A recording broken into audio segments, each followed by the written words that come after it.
All right, folks, welcome back for another episode. I wanted to welcome my next guest. He is a Cali-based Filipino-American rapper and a hip hop artist whose music bridges his Filipino roots with the classic West Coast sound.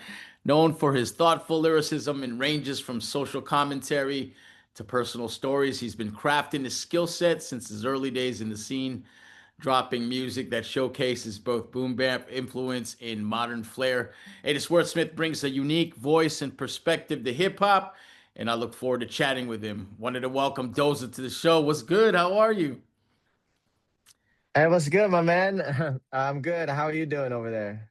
I'm good, man. Yeah, thanks. I'm glad that we made the time work, so I'm looking forward to getting into it, man. I know it's I didn't realize you were all the way up in Indonesia and stuff. So, Yeah. I don't know the, the, the exact time difference between that and Cali, but we make it work, Yeah, 100%, man. Hey, well, real quick, before we go into your music, I love to talk about just, your early days. Can you talk to me real quick where you were born, where you grew up, and where you hang your hat these days? All right. Well, I was born in the San Fernando Valley in California. Uh, I've been in LA most of my life, which is it's actually rare to kind of see that nowadays with a lot of the people I meet. A lot of people are transplants out here. So Okay. I'm actually really blessed, and I love that the fact that I'm from, from LA. It's one of my biggest parts of my identity. I'm so proud to be a Angelino, especially, we got Dodgers back to back and all this, Yeah. the Lakers and whatnot. But yeah. What was the second part of that question? I'm sorry. I'm Well, no, y'all good. And you're still living in LA then right now. Are you still in actually San Fernando Valley, or where you at? Yeah, I'm right here right now. Currently, it's North Hollywood, which I guess technically is part of the San Fernando Valley. Okay. It's a place I call home. Is place very special to me. No, it's great, man. And Yeah, that's I where I love you love just being being at. proud of that, man. I could tell in the logo, the shirts that you sell on your website. You got LA out there loud and proud. And then even the just I don't know if it was a balisong maybe that I saw, but I mean, That yeah, that's it. yeah. So I saw the butterfly knife, and that's another tribute to the Philippines and the Cortez and just the lifestyle out there. So very good. I love that you're repping hard, man. So real quick, what was your first exposure to music? Like, do you recall what your parents were bumping, or what maybe your family was listening to when you were young? Oh man, yeah, actually, because that's about a huge part of my influence, I would say. Okay. Um, I mean, well, my parents definitely didn't listen to hip hop, so that's a little different. But I guess they were growing up listening to like the Eagles and like ABBA.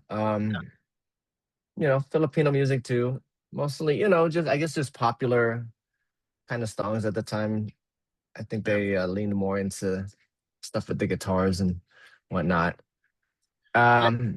But yeah, what were we saying? No, and so I mean, I know you're a mid '80s baby too, and you caught that breakdancing period too, and as the younger years of hip hop, and so I mean, at some point you get introduced to rap, and so do you also recall your first instance of hearing rap music and what that Well, was? yeah. Actually, I wanted to shout out my other like side of my family too. Is a lot of my cousins. I'm one of the younger um, cousins in the family. My Okay. dad is the youngest of his siblings. So I was, granted I was born last. So growing up, I'd be hanging out with them. They're older, maybe like I don't know. The oldest can go as far as 10 or maybe even further Oh older. wow. So by then they already had the musical taste, and there was a lot of like I remember a very specific instance where I was at my cousin's house, and then it was like a Tupac video was coming on on MTV or something like that, Yeah. and it was California Love. So then they Oh man. all the cousins kind of gravitate to it, like, oh, it's California Love. There must be teenagers or something, or at the time, and then me thinking, they're the coolest people in Yep. the world to me. I look up to them so hard that I was just like, oh yeah, I want to be down with whatever they're down with because I thought they were awesome, Yeah. and it kind of just sparked my, you know, me delving into that kind of music, the hip hop and R&B stuff. So Yeah. I like bought like first CDs just off their musical taste, and kind of really haven't looked back since. Yeah, and you actually give a pretty nice shout out to Tupac too in your budget, your budget EP, right? I think it was last you heard of me maybe, and I know you shout out some of the great songs. Oh But man, yeah, oh that's sorry. great that you heard that. That's like a no. That's because that's a super throwback. I'm glad you got to listen to the catalog there. Yeah, it's great, and we'll get into it in a little bit too. But I really enjoyed it and a lot of the new stuff you were making. And I had reached out after I saw that video that was circulating online, man. I just, I really enjoyed the flow too, and it was really awesome. But I mean, in terms of like rap music, so you dive into like Tupac, and that was a good time for G-Funk era. But at some point, you make a decision that I'm gonna start writing raps, or was it maybe breakdancing or graphing, DJing? What was your first element that you tried in the hip hop culture? First element, um, man, I want to say dancing, but I still remember as far back as like being in third grade or something, listening to like just listening to the radio or recording it on a tape, like a Bow Down by West Side Connection or something. Yeah, yeah, And I would like actually write, I just kind of keep playing it and writing the lyrics, rewinding it, then writing the rest of the lyrics, yeah, and until I memorized it. We didn't have internet or whatever to look it up back then. yeah, yeah, So, and I would just like rap it to my mom. I mean, granted, I didn't write it, but yeah. I was considering, I look back at it, I was like, it might have been a really funny thing to see just this little kid rapping Bow Down for, his mom. And my mom's just like, "Ah, that's nice, Anthony." So you never discouraged it. So Yeah. it's cool. Um, but No. I mean, I got in like maybe eighth grade or something. You decide trying to break dance. I mean, I could do a good six step and whatnot, but I wouldn't say I'm a professional, but Yeah. I had some flavor. Yeah, I mean, I saw the music video that you did with the choreographer for one of your videos that you did in the last year or two. I think you could dance very well, man. I thought you were one of the blessed Filipinos who can sing, rap, and dance, man. So, shout out to having that skill set. Yeah. Thanks. Yeah, for sure, man. And so, yep. So you mentioned that, Yeah. rap enters the, radar. And so, do you recall your first instance of writing a song or writing your first verse and what that moment was like? Can you still go back? I can go back to like the first day when I'm like, yeah, I'm gonna start rapping, and so, yeah, I usually go back to it. But can you remember that instance?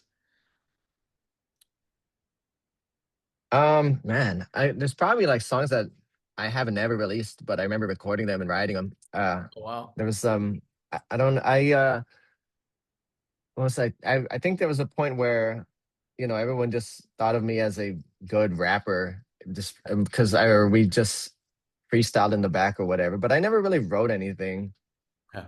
until somebody like my friend Lloyd, he just said something like, "Man, you like this stuff too much that you should really try to go for it." And I was like, you know what? I'll take that seriously. I think we were in maybe college at the time, Ah, and I just decided to book a session with some like studio I found on like Craigslist. And I didn't know what to expect at all, but I was just like, all right, whatever, let's just try it out. Let's see what happens. yeah. And then I go in there and then I really have no direction on what I'm doing. And then the engineer has to tell me like, all right, what do you want to talk about? So I just started writing lyrics from there. And I look back at that and it's like, man, how much I've grown from that moment because Yeah. yeah, that song was not good. But it's What I year was guess that? Was that how many years before the budget cut CP? I'm gonna go, man, between 2008 and 2009. Like Okay. that was. kind of when I first started to delve into trying to be an artist, I guess, Okay. if you want to call it that.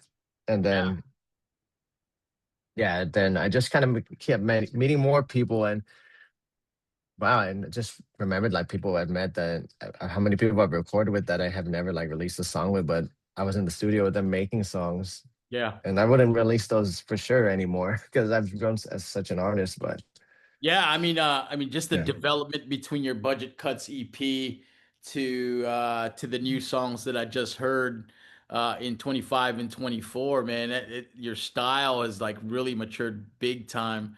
You know that keep it down track. I just love like the transition because I listened to him back to back and I said, dude, is like his flow's on point. And it was on point back then, but you could tell that you got control of your style and it's just really the flavor is much more refined, so I appreciated seeing that growth, man. So I'm with you, man. That's just yeah, normal in the line of development, so super cool. But it sounds like it was like thanks. solo venture for you, like there wasn't really a group that you started with. This was like, okay, I'm gonna try it and then I'm gonna book my own studio time, and yeah, you just kind of went like head first into the pool, man. So that's kind of cool. Yeah, I mean that's probably one of the hardest things about it Yeah. because Oh yeah. I didn't have any direction. I don't know how like how did didn't know the first thing about being an artist. So it's just like, all right, well, let's just go try making a song. That's and then just start there. And Yeah. once you have that, then it's like, oh, and you see the other work that you have to put in, and it's not over. And Yeah.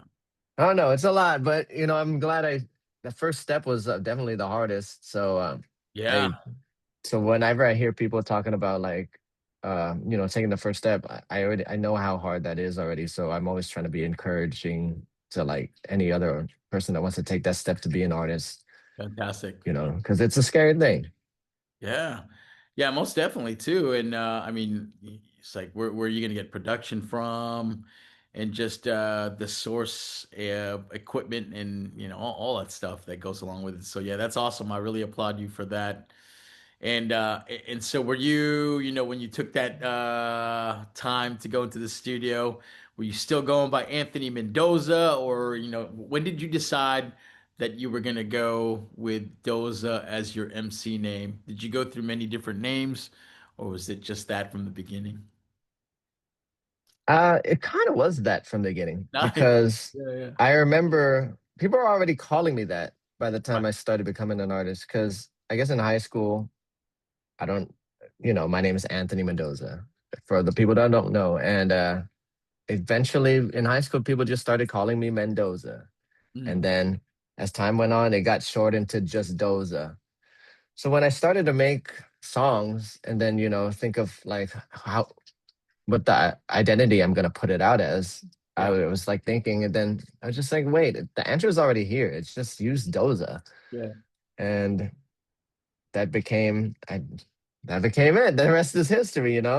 Yeah. I like it. Very, very simple. Makes sense. It's your name. And I go back, sometimes I think about, I wish I had done that. I'm a child of like the Wu-Tang era, so super I big, love Wu Tang. different, yeah, different aliases. But yeah, it's cool. I love folks who end up using like their name to some degree. And so, yeah, super, super cool.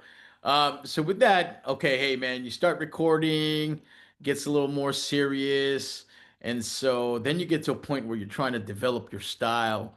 And so did you have maybe just, three rappers who, or maybe even critical albums that really shaped your delivery?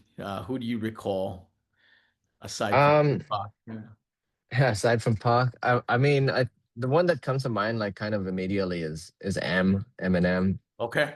I just because he kind of made me really appreciate lyricism, or Uh-huh. just kind of I don't know, just that's when I became like a nerd of what how to break down raps and like I don't know this all the technical stuff that I guess I would hear now, or like people that have that are trained to hear it like can hear, like which is why I think like Eminem is so great. Yeah. Um And I just wanted to be like, okay, when I first started to rap, I wanted to like kind of emulate that style, but eventually it kind of just transitioned into it kind of just evolved into just more me. But I guess I would like to say Nas as well. Yeah. It's just super lyrical guys. Um, I just always thought that's the kind of way I want to go and the way I want to be perceived and the way I want to rap because I didn't want to come off as whack. And obviously those guys are the furthest thing from whack. Yeah. Yeah. No, and so what I think you do really good is you're a good blend of both coasts, right? And so I think you still have a West Coast flavor that you emanate, but still have certain hints of like East Coast delivery. And so I really enjoy that.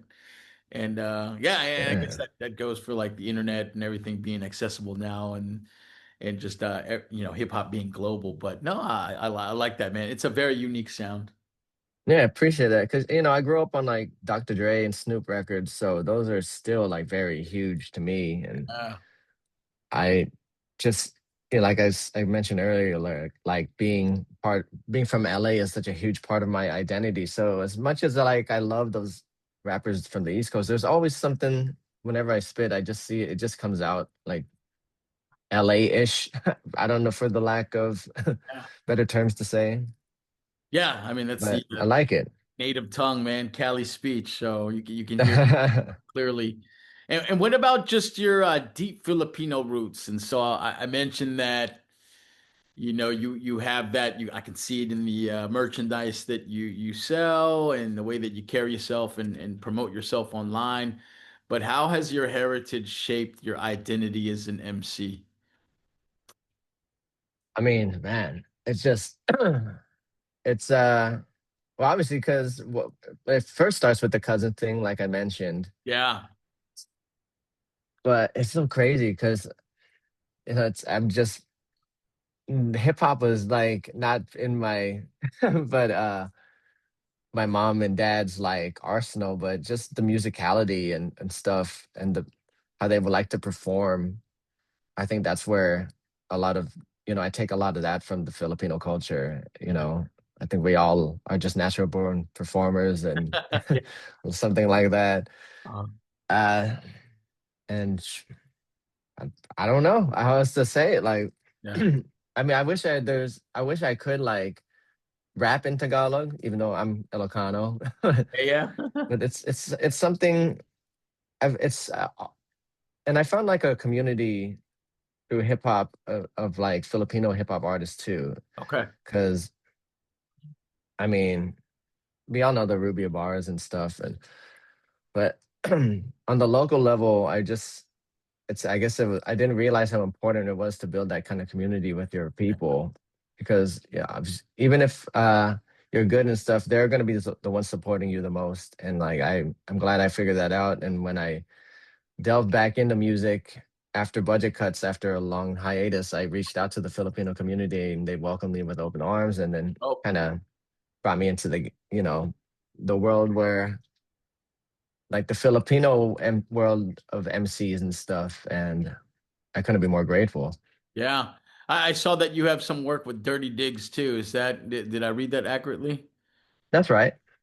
Yeah. So Yeah, man. And that's that's a great JR, example. Yeah. JR and Noy. Shout out those guys. I've actually I went to like grade school with them, but Okay. they were like older than me, and your paths cross later in life, and Yeah. they're doing that hip hop stuff still, and Yeah. Yeah. He's doing yeah, a lot of stuff with like Planet Asia, and I thought he was from Fresno, but is he actually he's from San Fernando then? I don't know if he's from Fresno, but I Yeah. know he went to school with me, but he was a little older, so maybe he moved for Yeah, all no, I I know just I from just from there. assumed. Yeah, because he was doing stuff with Planet Asia, but yeah, hey, super cool, man. So I love that the community is really tight, and that is great that they welcomed you with open arms. Any other MCs or producers that you want to mention from that Filipino network who was very welcoming? Oh man. Um, Too many to name, huh? Probably. Kind of Yeah. just I mean, obviously, I guess Bam. Yeah. and Bamboo. Well, I don't. We're not. We are like acquainted and stuff. Yep. But I would love to do a track with him. Oh, yeah, for sure. Uh, and Great. then I shout out Tracer from Master Plan. Yeah. Like Oh, yeah. I'd love to work with him. Like yeah, we're yeah, we're locked in. We're linked in. Yeah. Hopefully, I could just actually do some collaborations, which is something I'd really love to do Yeah. with a fellow Filipino artist. Oh, that's great, man. Well, good, man. Super exciting. And you mentioned a hiatus. How long was that break after budget cuts? So 2013 release. How many years did you kind of chill out of music? I mean, because I remember I dropped something in between called like Dope Boy, and that must have been 2 years after budget. Because then after that, I just took maybe I don't know. It's felt like 5 years, Okay. and then just because I don't know. It was the music stuff was really overwhelming. Like you, especially as an artist, you kind of just want to focus on the music, but then you get to the other aspects of it, like the marketing and whatnot, and all this, and it's stuff that makes kind of would make me a little jaded. Like, all right, well, it's it might not work out, so I kind of like essentially quit for a little bit and just uh hung out for a bit. Then I think I went to like Coachella in 2019, and then Okay. it just hit me like, man, I would love to like perform again. I miss doing that stuff. And then I just linked with somebody I knew to like I I'm just like, hey, give me a beat, like just we'll just make any song. Just to start the momentum. And then I did it. It was a song called Keep Pump Your Brakes. And then I mean, listening when I first recorded, I was like, this is cool. Then I listened to it like after I was done, and I'm like, I still got this. I can still do this shit. Yeah. And I feel like I was just even overall better, even though I hadn't been in the studio. So I I just kept going until now. Yeah, that's good, man. The experience and that time off usually helps out. A lot of more things to say, and Yeah. and I note, like a lot of the personal storytelling that you do, and even some of the broader social commentary. And so, what drives your topic selection for these songs, or do you not have like a certain theme in mind? You just let the beat drive, or whatever you're feeling that day drive the topic of the song. Honestly, it's kind of both because usually I will just get the beat first and then try to like see what I feel about it. Put my little twist on it. And a lot of the songs that I've written have kind of been that approach of songwriting. Um, but if I have something I really, really want to say, I'll definitely go looking for that sound or ask a producer to like, hey, do you have anything that sounds like this?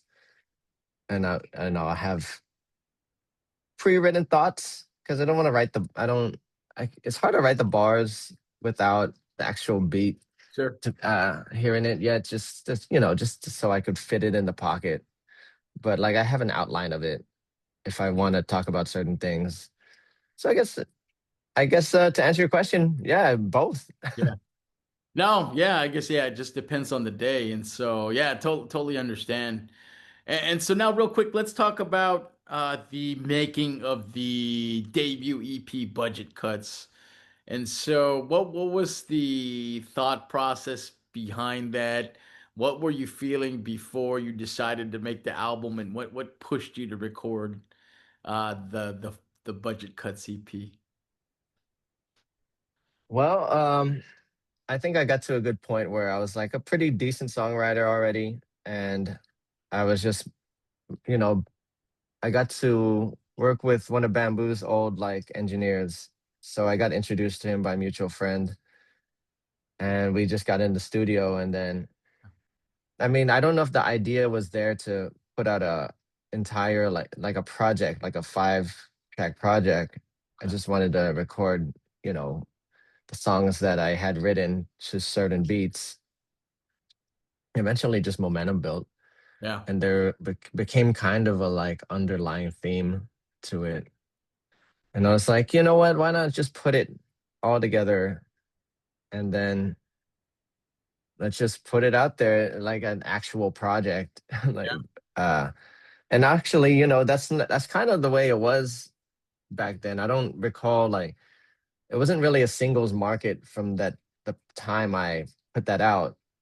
So you kind of had to come with an actual project or a mixtape or an EP or whatever. Yeah. So that was kind of my entrance into it. I thought like, all right, I'm at a good enough level to do it. I'm confident to put out these tracks and just let it go and see what happens from there. Yeah. Did you press that on CD or tape, or was that a digital release? Nah, it was just a digital release. I mean, I would have loved to. And Yeah. maybe one day I will just do like a couple copies to Yeah. like to just like I don't know, have at a show for like for the like way back in the day people that like that shit. Yeah, the But collectors and the tribute to the first project. Really good project, man. I enjoyed it. Cradle the Grave, I thought was a good first song. It showcased your ability and your flow. I thought it was a good showcase of your technicality in terms of lyricism. It was really good. I like how you wrote the beat. Your beat selection was really good too as well. Was that a mix of producers or was that just one producer for all those tracks? it was a mix. Because I mean, I was I wasn't balling and I'm definitely not balling still now. But like so you kind of had to pick and choose. I'm You with you. could gotta yeah, you kind of got to just pick and choose what you can take. So Cradle to the Grave and like was given to me by somebody or I found it on like a beat tape or whatever. Okay. Moving was I took from the guy who the engineer uh that EP, Ossie Friedman, who did like I mentioned, did stuff with Bamboo and Native Guns. Okay. So he just let me go through some beats and I picked that one. Yeah, it was a And good one. then Like it was like the whistle beat, right? I thought that was pretty yeah, sick. that's it. And I was like, all right, this is the best one. So I remember I shot a music video to that too. I thought that was one of my favorite tracks. Wow, really The cool. other ones, yeah, the other ones I kind of just found like, you know, sparingly through like just beats on the internet. And one, I think last year heard of me, it was done by my friend Bank, Okay. who was Yeah, they were just really good. doing that as a hobby at the time. And I was like, Wow. here, I can rap on this. I was like, can I take it? He's like, yeah. I'm like, all right, cool. So I just took that shit and Yeah, it was good. made it. The some more beat, that sounded like bottles clinking in the background. I don't know if the sample was actually bottles, but I thought it was I cool. don't know Clever. what that sample was from, but I really liked that beat. When I Me first heard it, I too. was like, okay, that shit was hard. Yeah, it was. My favorite beat on the album was the kickback one though. That was probably the illest one and you said Yeah. cool stuff, pleasure and business, it's all the same to me. Great hook. Yeah, yeah, it just really took me back to like the G-Funk days. I mean, the beat wasn't G-Funk, but the hook reminded me of that time period, some vintage Snoop. So good song. And then I mentioned you had that nice shout out with all those artists like Pac on Last You Heard of Me, the Pretty Girl Rock, but I got that Pretty Girl Want. Very entertaining. So Oh yeah, man, you're bringing me back in time. I haven't like heard of those bars in so long. good So man. it feels nice to man appreciate. I really appreciate this right now. Good man. Yeah, the again the beat choice was great. The Dope Boy, I didn't know if that was like because you mentioned that you did a project in 2015, which was Dope Boy. I don't know if this Dope Boy was just an added bonus on the streaming service, but that was another It great is. choice. Yeah, then it was like a Yeah, net I added sounding. that like later because I never officially released that on digital stuff. So I was like, why not just add it to when I decided to put budget cuts on like all the streaming services? Why not just add this for the people that want to hear it? Yeah, it's great. Yeah, so it was good, man. It was a strong debut, and I hope you do end up making, a couple copies for them collectors out there like myself. And it's a good Oh reminder man. of how much and how far along you've come since that. And then I told you earlier in the interview that I loved like the compare and contrast between 213 Doza and 225 Doza or 226 now, but the flow is mad developed, and man, nights like this, you can tell just super mature, and the topic choice is very complex, hard to catch. Mhm. You should try watching slow mo, and then that good shout out to Hideo Nomo on down. That was great. So good, man. Yeah. And how do you feel like the evolving process went? Did you go through just a lot of, I wouldn't say self-doubt, but just like, no, this is not how I want to sound. And what was that transformation like from early day Doza to where you're at now? Man, early day Doza just he wanted he like he was very like picky, I guess, about how he wanted to sound. Sure. So he didn't want to come off whack. He just wanted to prove that he can rap. But I think he it came to a point where he was trying to prove too much, where it's instead of just, chill out, just rap. Be confident. You know you can do this. Where that's modern, Doza now, where he's just like, yeah, I got this. I know what I'm doing. I know what I can do. And he's definitely not modern Doza is not self-conscious. I mean, maybe not, maybe not completely, but like definitely not as much as older. I mean, past Doza. Yeah. Um, I think that's where a lot of you know, I f- I hear myself on these new records. I feel like he's just more comfortable. He's like Yeah. with That's what he's saying and more like he's really you could really feel that he comes from a place of confidence when he's saying these things. yeah. Instead of me being a little kid and like writing shit, I was like, oh, this is dope.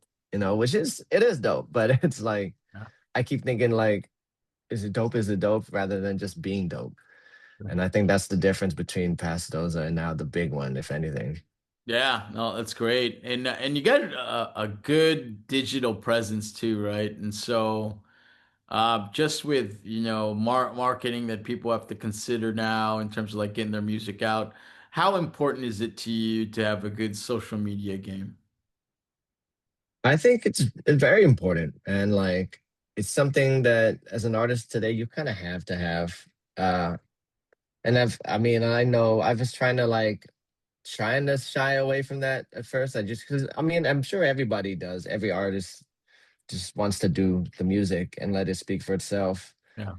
But considering how big the world is and how big the internet is, like you got to find a way to stand out.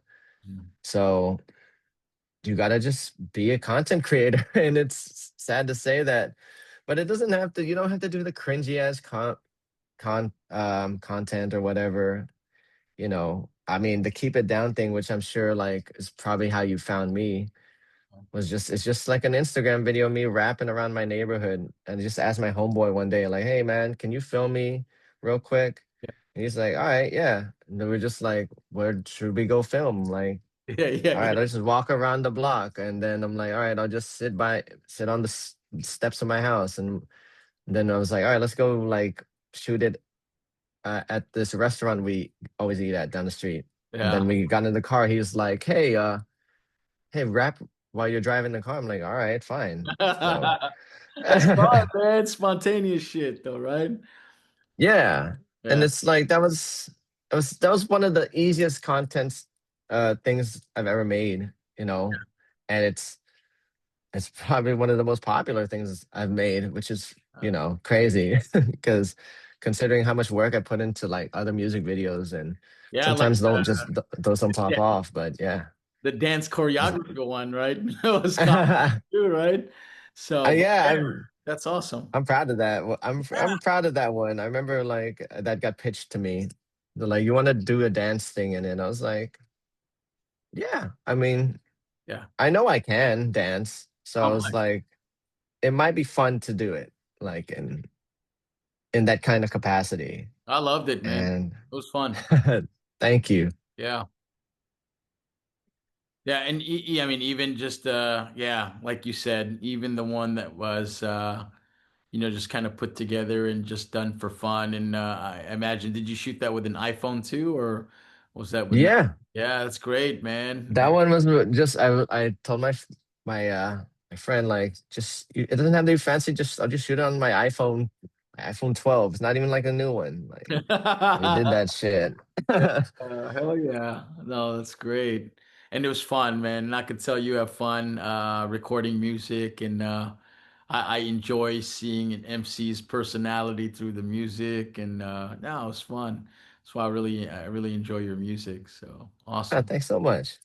Yeah. What I mean, about I'm just, somebody being introduced to Doza for the first time? If they were asked what song they should start with, what song do you recommend? oh man. I mean, man, I think most I would want to say keep it down right now because that's just kind of the freshest in my head, and I Yeah. think that's going forward. That's probably what I'm gonna sound like for Mhm. like that's my sound now. At this, it's completely that who Doza is at this point. You could go listen to the old Doza, and I'm sure you'll like those records. But this is the newest stuff. That's gonna be the Doza you get forever at this point. He's I think he's there, but I mean, let me see. There's so many. Yeah. I mean, another devil is one. Oh, Uh, I think that's one of the most popular ones, and I think it's it has a message like an anti-racism message that I like. I would love people to hear. yeah. And I wrote that shit before the world got even crazier, So it's something that I was like, all right, I could. This message still stands today. There's a song called "Posted" I like, which is super West Coast sounding. There's, I think, I would have maybe not pick a song. The era of Doza, you go from 2019 on, like Yeah. that's the era you should listen to. I That's think it. that's probably the better answer to say. Okay. Well Yeah, said. But yeah, I love it, man. If that is the sound that you will continue to do, it's great for the fans. It's a good sound. So good. Um, sweet. Yeah, and so again, I appreciate your opinion or your perspective on social media and the importance of creating content. If your goal is to share the music with the world, it's good that you supplement that with music videos and the played out video. I could tell your personality coming out. You must be a funny dude, you know, uh, wanting to rap in the shopping cart and just hey, just yeah, it's good, just nice, easy, and I think the theme of simplicity is very important. At least is what I perceive in you. So, what are your thoughts? Or talk to me about the making of that video. Oh man, I think that was one of the, you know, the the 2019 eras plus of Doza. Yeah. And I think like that was one of my first solid things where I was like, I really like this song and I like the sample of it. I like the content. And I just felt like it was I took such a long time off from music. I felt like it was just time to make like a video again. Yeah. Because I miss doing those. And being in videos is fun, dude. Really fun. Like, Yeah. yeah. So I just kind of put like a little like I'm in search of a videographer company or whatever on like a Asian entertainment like Facebook group for California. Okay. Then just several people reached out to me, and then like I talked with all of them. I picked to work with this girl called Wendy Wang, Okay. and she just asked me like I don't know what I want to do. And I was just like, well, I mean, I trusted her kind of like, cause I don't want to be like overbearing and not let anybody have their own creative outlet when it comes to those things, especially if they're the video people, like they're the experts on that kind of stuff. Yeah. So I wanted to let them have their opinion on how the treatment and the video should go. All I really wanted to do was like, hey, let me wear a Kobe jersey because he had just died around that time. Yeah. And like that's like, as an LA guy, that's your hero. Yeah. And especially the around people around my age, like that was probably the most heartbreaking thing ever. Yeah, most definitely. No, I just requested that, and then she kind of just got the themes that I wanted. Like, oh, I'm from the old school, and then a lot of shit's changing,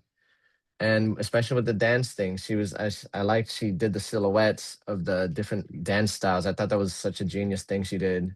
Yeah. The thing about the shopping cart, she came up with that idea, and I'm just like, all right, whatever, dude. That's why I was trying to let her have her creative freedom with this project too, so she could be proud of it as well. Yeah. And that's yeah, that was how we made that. And I remember it took like one entire day. We were shooting on location. It was probably my first big like, well, my biggest budget at the time, which I'm definitely not a like a K-pop budget video, but for me that was a lot. And Yeah, sure. when I saw the final product and actually just even finishing it, like I just felt so proud and accomplished. And I Good. was like, you know what, this is exactly where I need to be. I'm glad I did this. Yeah. And I was like, let's just keep going from there. Yeah.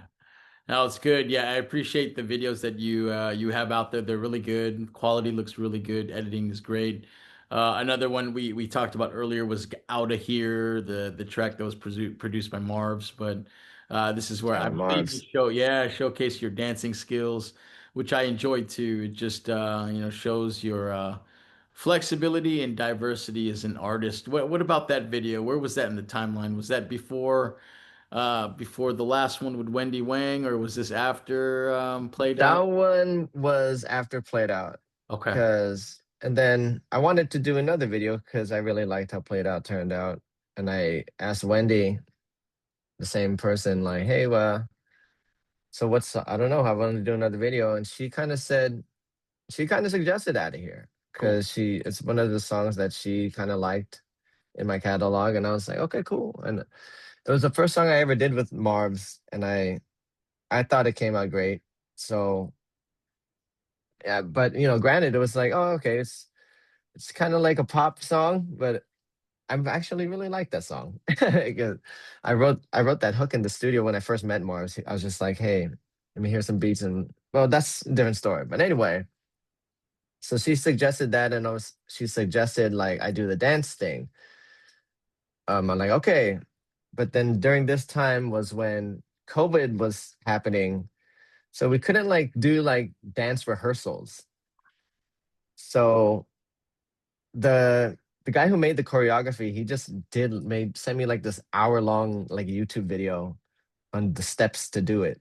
Okay. So then I just practiced it one day, or just not a one day, but like I just practiced it without, Yeah. meeting anybody. Yeah. And then we finally are able to book like a COVID compliant like rehearsal. So I get to finally meet them and meet my dancers. And then they're like, all right, show me what you know. And then I did it. And they're like, oh shit, you You got got it. it. Like, so, but yeah, and then it was once we got that going, and then we, had to do all the COVID compliancy stuff. That shit was shot over 2 days. Um, so we did the rehearsals with me and the boys, and then me and the leading lady. And I mean, that was it. It was a lot of it was her Wendy's brainchild as well. But because I just let her run with it, and I couldn't be more happy with the end of product. Yeah, it was great, and the leading lady was able to rap the words too. So that was fun. Yeah, That's funny. Yeah, she was having a little trouble at first, but I was like, you got she got it. it. She got it. Yeah. Yeah, that was good. That added to it. If she was just dancing and not doing that, but that really got me. That was catchy. So I'm glad you guys decided to do the her singing along. That was great. Yeah. Sweet. I'm Yeah, like, dude, well, hey notice that man, I detail. I hope there's more to come. The videos are great, and again, you're on a roll with content. And so I wanted to quickly just talk to you about the shirts that you have on your website too. And we'll start with the Uh-huh. white one with the LA prominently in the back with the Cortez right on the front. And then talk to me real quick on the term or not the term, the phrase that's on there, wrong side of the valley. And so I know it's a tribute from your played out track, but why did you decide to put that on the shirt?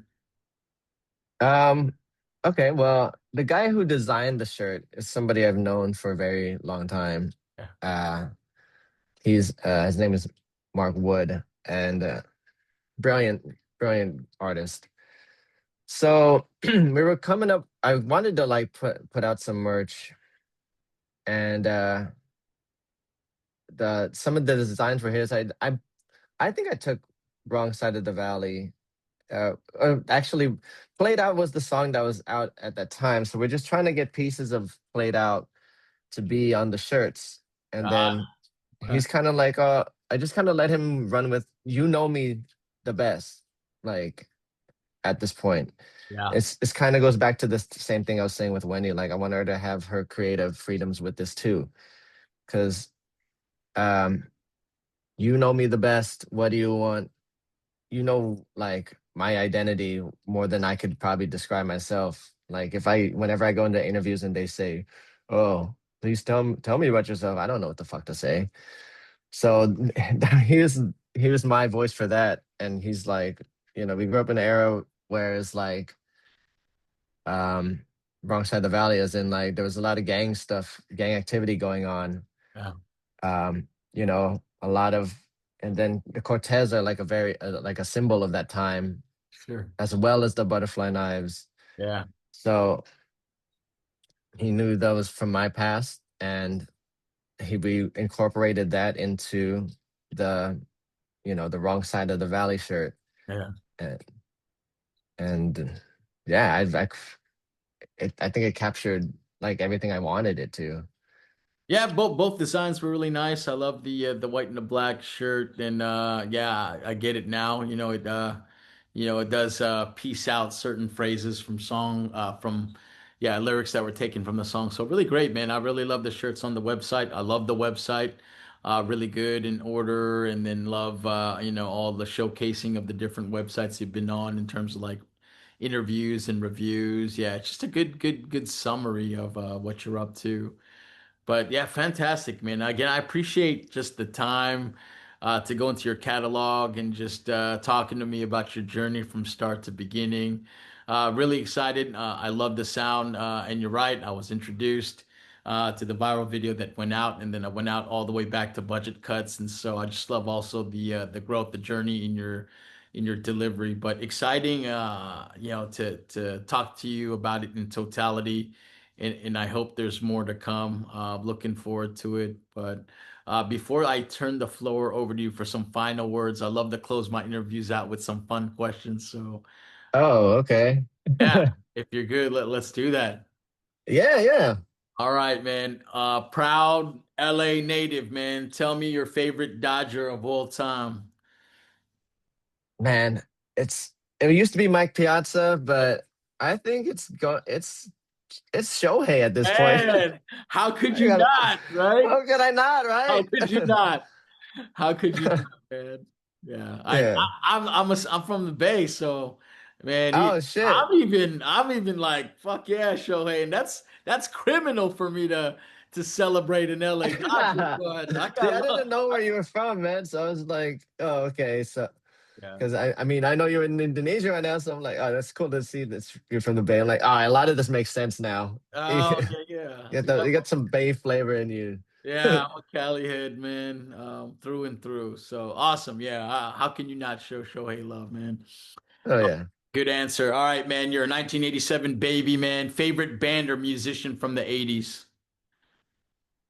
Does, does Michael Jackson count? Like, Hell is that yeah. yeah, right? He's a yeah, that's an 80s artist. Okay, yeah, Michael Jackson. He's like when people ask me about my influences, it's outside of just the hip hop guys, I'm like I always say Michael Jackson just because of the theatricality and all that stuff. It's Yeah. something I wanted to like have too. So shout out Mike, shout out MJ.